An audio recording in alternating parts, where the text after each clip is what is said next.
COVID might still be sweeping the U.S., but Mara, it is no kryptonite for Comic-Con. For the first time in 3 years, the International Sci-Fi Convention back in person. It's nice to be back in person, right? An estimated 135,000 heroes, villains, and fans alike are expected to descend on the event this year, but San Diego County, where the event is hosted, is listed as a high-risk COVID area. Now, because of this, all attendees are required to wear a mask indoors and show proof of vaccination or a negative COVID test. Got to keep everyone safe. Yeah, with more on this year's event, we're joined by Alex Grand, a Comic-Con panelist and founder of the website Comic Book Historians. He's also the author of Understanding Superhero Comic Books, A History of Key Elements, Creators, Events, and Controversies. The book you see right there, it hit shelves in 2023. Congrats on the new book. Thanks for joining us. So let's start here with COVID. First time in 3 years. This is a big deal for the fans that really get into this. How will this Comic-Con look different than the ones pre-COVID, especially as far as safety precautions go?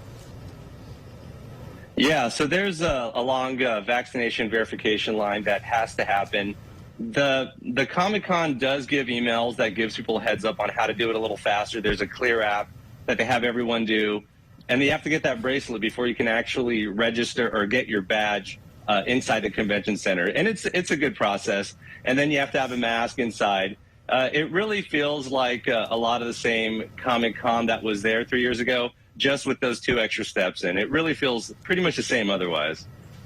Alex, I was just on Twitter. People are very pumped up for this year's event. So we know this convention is known for some pretty high-profile panels and movie trailer releases. What are the events that people are talking about this year? Tell us about, kind of what the hype is surrounding. Well, there's already been a recent reaction to the new Thor: Love and Thunder movie. A lot of comic fans love that movie. And then there's also the upcoming news of what's going to happen. What are some... I think there's going to be some curiosity on the upcoming Black Panther movie. Also, as far as an announcement by Warner Brothers, maybe Henry Cavill may return as Superman. There's a lot of fun stuff that's going to be announced at Hall H this week that I think a lot of fandom's curious about. Do we know what they're doing with the new Black Panther, obviously with the death of Chadwick Boseman, what the focus is going to be on with that one? I think we're going to find out. There's definitely this thing where he may die off panel, something like that, and then someone else has to retain the mantle of the Black Panther. I think a lot of people think it'll be his sister, Shuri, that'll adopt that mantle for the character. But we'll see. It'll definitely be interesting to see how they handle it.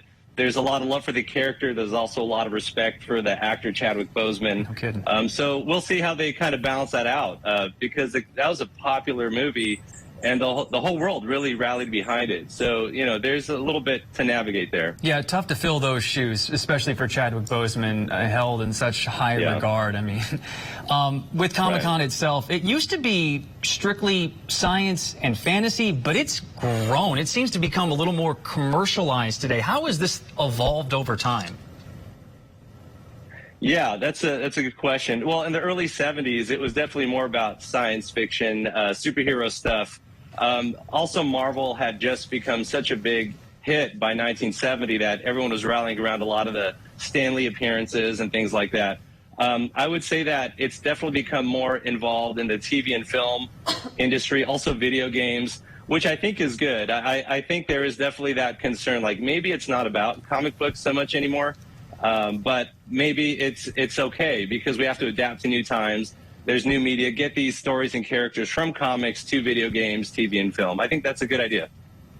Now, Alex, we talked about this a little bit, but this, of course, is the first in-person event in 3 years. People are really pumped up to, again, gather. Talk about the atmosphere. What are you seeing and what are you expecting from fans and people who are attending this year? It feels a lot like business as usual in a lot of ways. I think a lot of the dealers are there to buy and sell comics. Artist Alley's there, where you have a lot of artists that are, drawing commissions for fans, things like that. So it feels like that. I think some of the smaller publishers aren't quite as much of a presence there, but overall there's a Marvel booth and they have all sorts of fun stuff there. I noticed that there's more in the streaming apps. There's more of a presence of that this time, it seems, which is interesting because I think before it was more about networks, and now it seems like the streaming apps themselves have a presence, which I find interesting.